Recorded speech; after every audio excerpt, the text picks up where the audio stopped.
Hi, வணக்கம் விவாஸ். இந்த பிறந்தநாள் காலம் அனைவருக்கும் என்னுடைய பிறந்தநாள் வாழ்த்துக்கள். நான் பிரியாணி செய்ய போகிறேன், கோழி பிரியாணி. பாருங்கள்.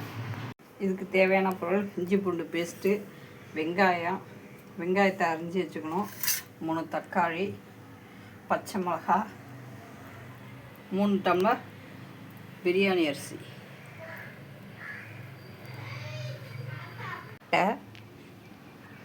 கிராம்பு, சீரகம், அன்னாசிப்பூ, மிளகு, பெருஞ்சீரகம், 3 ஏலக்காய் எல்லாத்தையும் மிக்சியில் போட்டு அடிச்சுக்கணும். பிரியாணி இந்த இலை, பிரிஞ்சி இலை,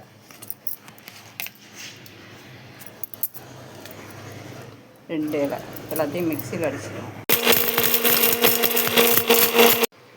இதே எண்ணெய் சட்டியில் வறுத்து நுணுக்கிக்கலாம். இப்போ பாருங்கள், மிக்சியில் நுணுக்கியிருக்கேன். எல்லாம் ஏலக்காய் எல்லாம் நுணுக்கிட்டேன் பாருங்கள். தேவையான ஜாமான்லாம் வந்துடுச்சு. நான் புதினா தான் அடித்து எடுத்து வைக்கணும். இன்னைக்கு 1/4 கிலோ கோழிக்கறி, இது 1/4 கிலோ கிரேவிக்கு, பிரியாணிக்கு கிரேவி, கோழி கிரேவி. இதை நல்லா அலசிட்டு மஞ்சள் பொடி போட்டிருக்கேன். அடுத்தது தயிர் ஊற்றி பிசைஞ்சு வைக்கணும். இப்போக்கி கிரேவிக்கு, கோழி கிரேவிக்கு வெங்காயம், ஒரு 4 பெரிய வெங்காயம், ஒரு தக்காளி, பெரிய தக்காளி போட்டு மிக்சியில் அரைக்க போகிறோம்.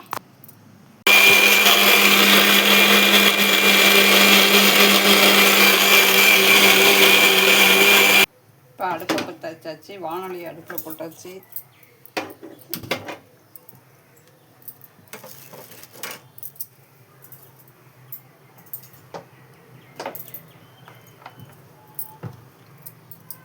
இப்போ இந்த பிரியாணிக்கு அரைச்சோம்ல, மிளகு, சீரகம், பெருஞ்சீரகம், ஏலக்காய், பட்டை எல்லாம் இதில் கொஞ்சோண்டு எடுத்து அதில் போட்டு தாளிக்க போகிறோம். இப்போ எண்ணெயை ஊற்றிக்கணும், நல்லெண்ணெய்.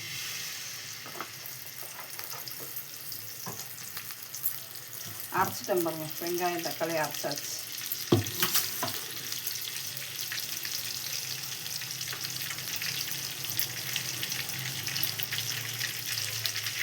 இந்த நுணுக்கில் அதை கொஞ்சோண்டு போட்டுக்கிறோம்.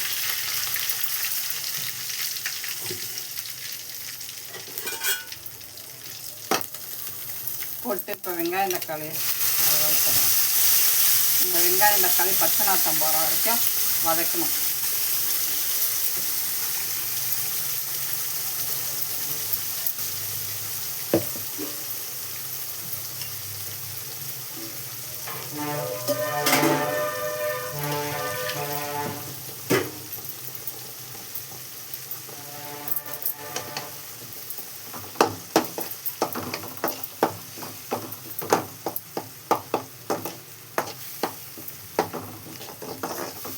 நாத்தம் போகிற வரைக்கும் வதக்கிட்டு, இந்த கோழியில் தயிர் கொஞ்சம் ஊற்றிருக்கேன், மஞ்சப்பொடி போட்டுருக்கேன். கோழியை நல்லா அலசி மஞ்சப்பொடி தயிர் போட்டு இதையும் போட்டு வதக்கணும்.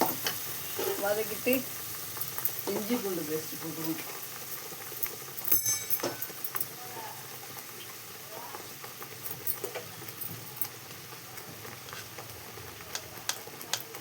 இஞ்சி பூண்டு பேஸ்ட்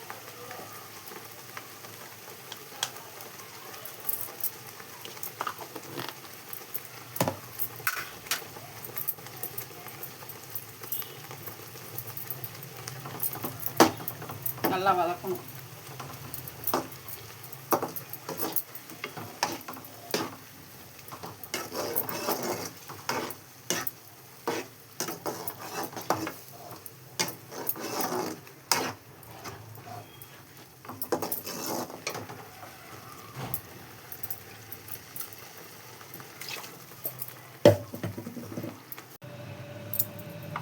இந்த டம்ளரால் 3 டம்ளர் அரிசி, இதுக்கு 6 டம்ளர் தண்ணி ஊற்றணும்.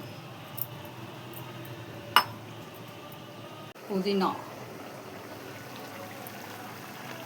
இப்போ கறி வெந்துட்டுருக்கு.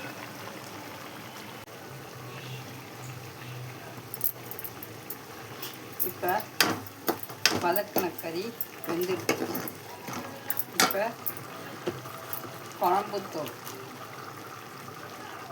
2 ஸ்பூன், காரப்பொடி கொஞ்சோண்டு, சிக்கன் குழம்புத்தூள் கொஞ்சோண்டு, உப்பு தேவையான அளவு போட்டாச்சு.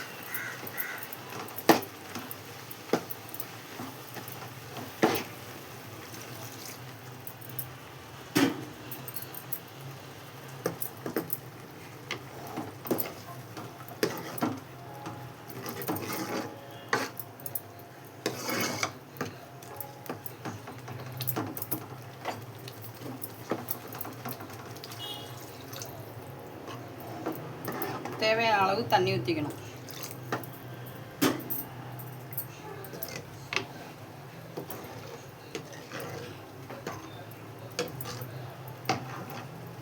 கறி நல்லா வெந்துட்டு இப்போ உப்பு இருக்கான்னு டேஸ்ட் பண்ணி பார்க்குறேன்.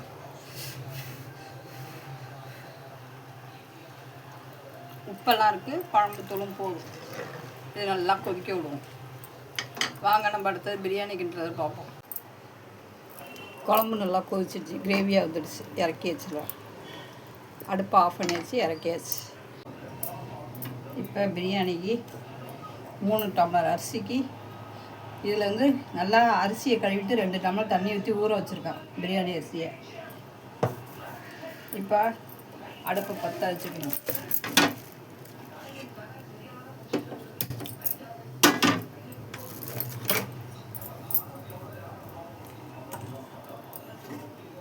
அடுப்பை பற்ற வச்சாச்சு. நெய் ஊற்றிக்கணும் கொஞ்சம்.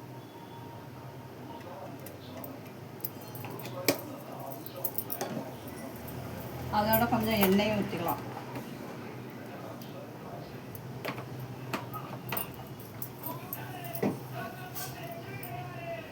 இப்போ மிக்சியில் நுணுக்கி வச்சதெல்லாம் அதில் போட்டுருங்க.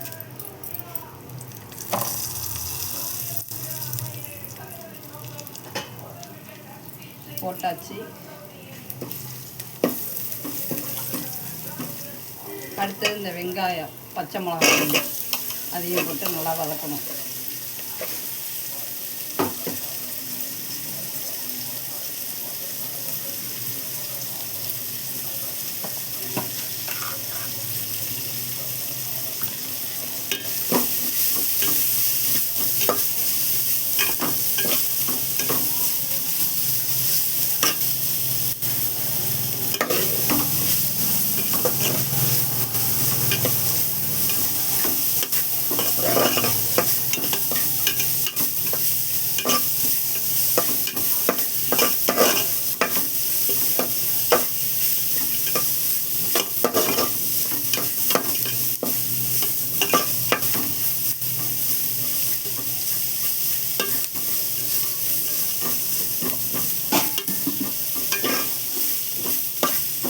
அதை வந்து கோழி தனியாக அரைச்சிக்கணும்.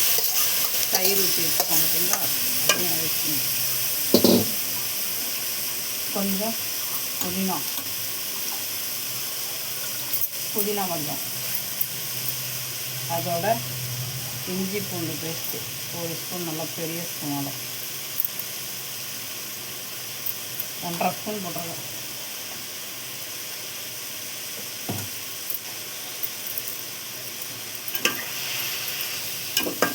வதக்கணும்.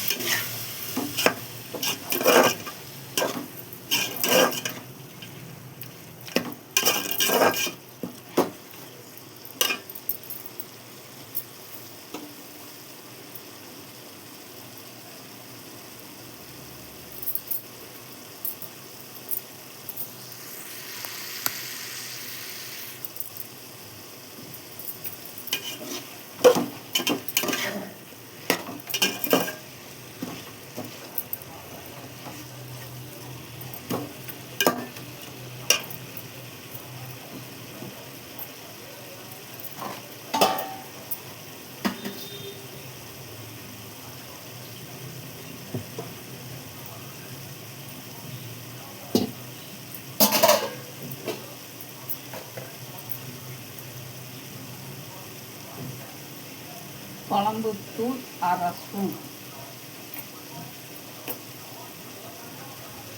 பிரியாணி மசாலா 1/2 ஸ்பூன், காரப்பொடி தேவையான அளவு. காரம் வேணால் கூட்டி போட்டுக்கணும், எனக்கு காரம் தேவையில்லை.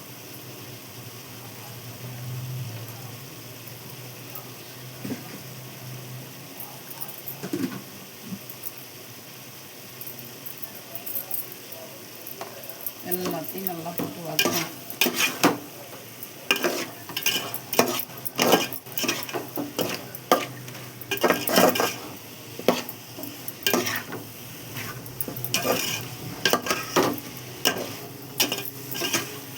டம்ளர் அரிசிக்கு 1/4 கிலோ கறி போட்டுருக்கோம், கோழிக்கறி.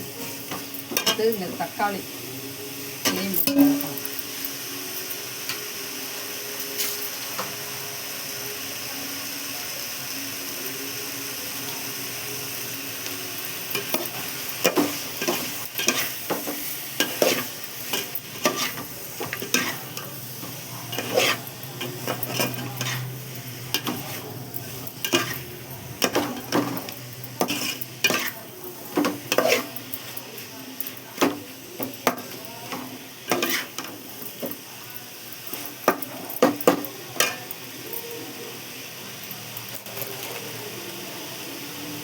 இதுக்கு தேவையான அளவு உப்பு போட்டுக்கலாம்.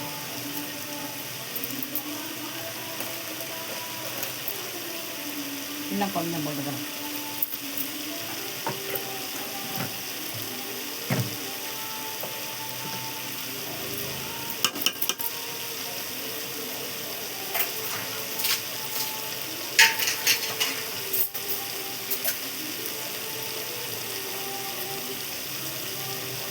ஒரு வதக்கு வதக்கலாம். அடி பிடிக்க விடாது, அது வதக்கு வதக்கலாம்.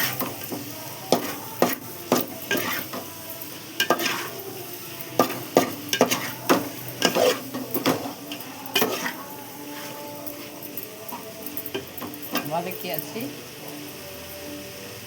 இப்போ 6 டம்ளர் தண்ணி ஊற்றிருக்கோம். இதில் 2 டம்ளர் தண்ணி ஊற்றிருக்கேன். 1 2 3 4 அரிசியில் 2 டம்ளர் தண்ணி ஊற்றிடலாம்.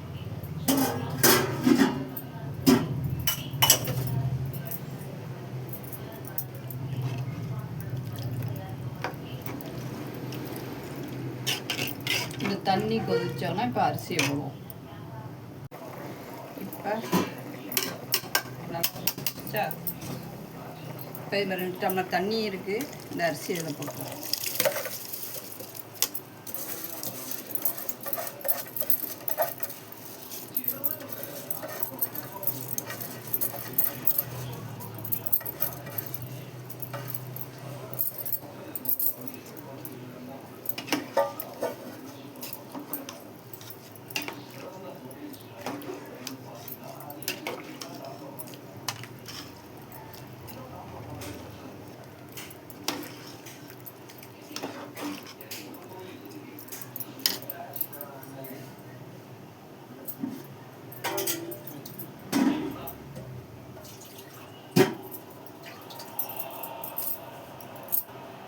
கொஞ்சோண்டு தண்ணி கூட ஊற்றிருக்கேன். ஒரு 1/4 டம்ளர் தண்ணி கூட ஊற்றிருக்கேன்.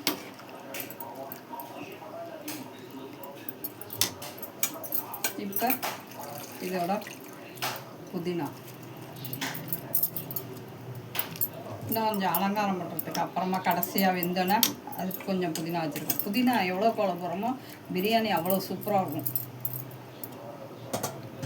பிடிச்சிருந்தால் லைக் பண்ணுங்கள், ஷேர் பண்ணுங்கள், சப்ஸ்கிரைப் பண்ணுங்கள். இது ஒரு கொதி வந்தோன்னா தோசைக்கல்ல போட்டு அதில் தம் கட்டினோம்னா பிரியாணி ரெடி ஆகிடும். நீங்களும் உங்கள் வீட்டில் ட்ரை பண்ணி பாருங்கள். பிரியாணி ரொம்ப ஜாமான் இல்லாமல் சிம்பிளான முறையில் சூப்பராக சொல்லி கொடுத்துருக்கேன். எனக்கு தெரிஞ்ச முறையில் சொல்லி கொடுத்துருக்கேன் பிரியாணி. இப்போ இது ஒரு கொதி வந்தோன்னே இரும்பு தோசைக்கல்ல போட்டு கொஞ்சம் தம்மு வைப்போம். இப்போ இது ஒரு கொதி வந்துட்டு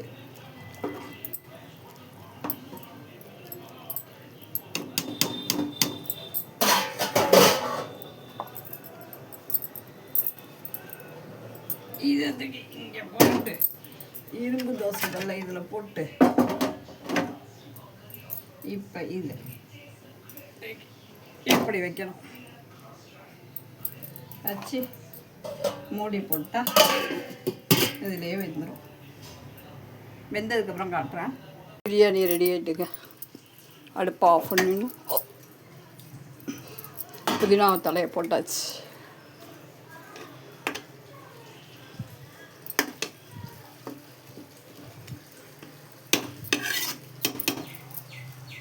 வாங்க கோழி பிரியாணி சாப்பிட்லாம். மூடி போட்டாச்சு. வாங்க சுவைக்க சுவைக்க கோழி பிரியாணி சாப்பிட்லாம். கோழி பிரியாணி கிரேவியும்.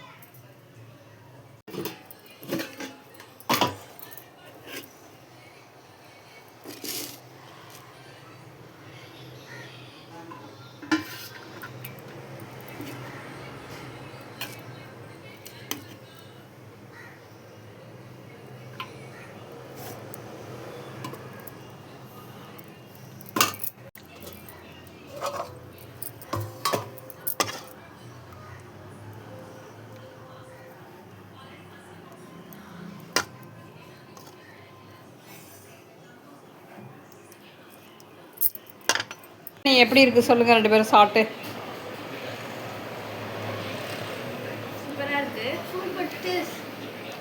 சூப்பரா இருக்கா பிரியாணி? எங்க ஆத்தா செஞ்ச குழம்பு பிரியாணி. நல்லா சொல்லு. எங்க ஆத்தா செஞ்ச குழம்பு பிரியாணி ருசியா இருக்கு.